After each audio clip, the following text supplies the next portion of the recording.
Hai, nama saya Evelyn Jessica dari kelas 1.1 akuntansi dengan NIM 21G10010.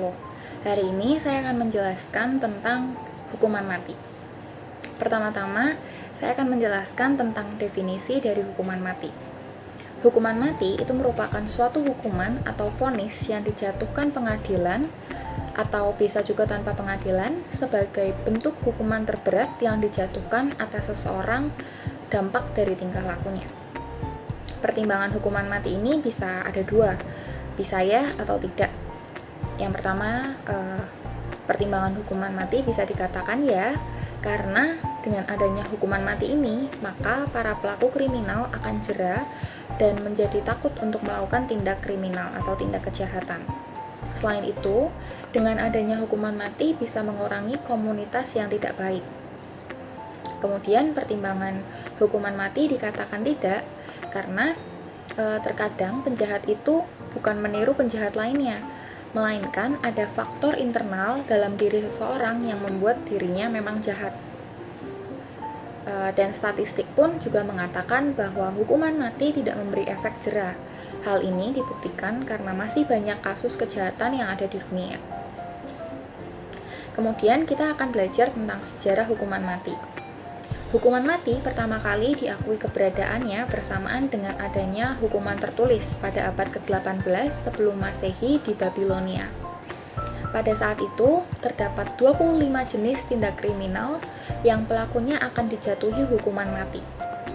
Bukti dari pemberlakuan hukuman mati ini tertulis dalam Undang-Undang Hammurabi yang ditulis di permukaan batu sekitar 1754 sebelum Masehi.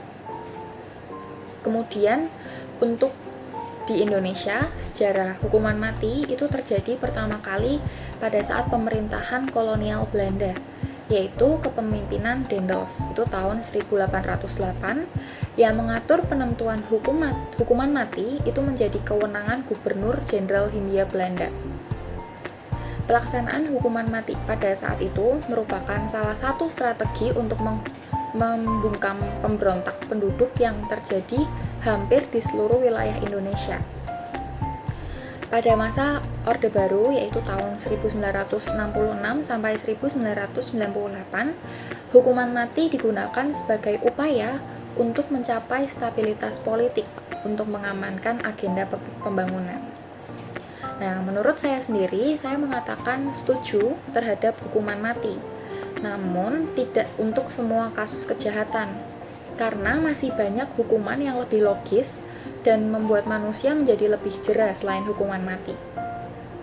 Hukuman mati bisa dilakukan untuk kasus kejahatan yang berat, misalnya seperti sudah mengakhiri nyawa seseorang, seperti yang tertulis dalam Perjanjian Lama, nyawa ganti nyawa. Dan sesuai dengan slogan hukum yang harus adil, maka dengan adanya hukuman mati ini bisa membuat penjahat sesuai dengan apa yang dilakukan oleh penjahat karena telah membunuh seseorang. Demikian penjelasan dari saya. Jika ada kesalahan kata, saya mohon maaf. Terima kasih.